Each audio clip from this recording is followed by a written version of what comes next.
రాజధాని అమరావతి పనులు పునః ప్రారంభ కార్యక్రమానికి మే 2న ప్రధాని నరేంద్ర మోడీ రానుండడంతో వెలగపూడిలో ఏర్పాట్లు వేగం పుంజుకున్నాయి. అధికారులు, సిబ్బంది, కార్మికులు ఏర్పాటు పనుల్లో నిమగ్నమయ్యారు. 40 డిగ్రీల ఉష్ణోగ్రతలోనూ ఇతర రాష్ట్రాల నుంచి వచ్చిన కూలీలు కూడా పనుల్లో నిమగ్నమయ్యారు. పహల్గాం ఉగ్రదాడి దృష్ట్యా బందోబస్తు విషయంలో పకడ్బందీ చర్యలు చేపట్టారు. ప్రధాని హెలిప్యాడ్ వద్ద నుంచి సభా ప్రాంగణానికి చేరుకునే మార్గమంతా పటిష్ట రక్షణ చర్యలు చేపట్టారు. గన్నవరం నుంచి అమరావతిలో ఏర్పాటు చేసిన హెలిప్యాడ్ వద్దకు చేరుకున్నాక ప్రధాని మోడీ 1.2 కిలోమీటర్ల మేర రోడ్ షో నిర్వహించనున్నారు. భద్రత కారణాల నేపథ్యంలో హెలిప్యాడ్ నుంచి సభా ప్రాంగణం వరకు ప్రధాని బుల్లెట్ ప్రూఫ్ వాహనంలోనే ఉండి ప్రజలకు అభివాదం చేస్తూ ముందుకు సాగుతారని తెలిసింది. 15,000 మంది మహిళలు రోడ్డుకు 2 వైపులా నిలబడి మోదీకి స్వాగతం పలికేలా అన్ని ఏర్పాట్లు కూడా చేస్తున్నారు. ఒకేసారి 1,00,000 కోట్ల విలువ చేసే పనులకు శంకుస్థాపన చేయనున్న నేపథ్యంలో సభా ప్రాంగణం వెనకనే భారీ పైలాన్ను సిఆర్డీఏ సిద్ధం చేస్తుంది.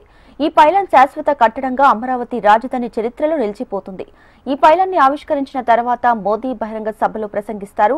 దాదాపుగా 50 మీటర్ల వృత్తాకారంలో పైలాన్ నిర్మాణం శరవేగంగా జరుగుతుంది.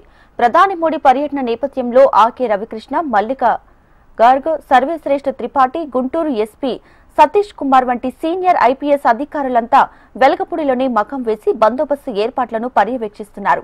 ఇక జిల్లాల నుంచి వచ్చే బస్సులు, వాటికి పార్కింగ్ ఏర్పాట్లు, ప్రజలు కూర్చునే గ్యాలరీ ఏర్పాట్లపై చర్చిస్తున్నారు. గూగుల్ శాటిలైట్ ఇమేజ్ ను తెప్పించుకొని ప్రణాళిక రూపొందిస్తున్నారు. భద్రత నేపథ్యంలో ఆదివారం నుంచి హెలిప్యాడ్ బహిరంగ సభ వేదిక వద్దకు పోలీసు, రెవెన్యూ అధికారులను మినహా ఎవరిని అనుమతించడం లేదు. బహిరంగ సభకు గుంటూరు, పల్నాడు, బాపట్ల, కృష్ణా, ఎన్టీఆర్, ఏలూరు జిల్లాల నుంచి ప్రజలు రానున్నారు. ఎండ తీవ్రత నేపథ్యంలో వాళ్లు ఎక్కడ ఇబ్బంది పడకుండా ఉండేందుకు ఎక్కడికక్కడ పెండల్స్ ఏర్పాటు చేస్తున్నారు. పార్కింగ్ ప్రదేశాల వద్ద త్రాగునీరు, మజ్జిగ, భోజనం అందుబాటులో ఉంచుతారు. అలానే తాత్కాలిక మరుగుదొడ్లు, మూత్రశాలలు ఏర్పాటు చేస్తున్నారు.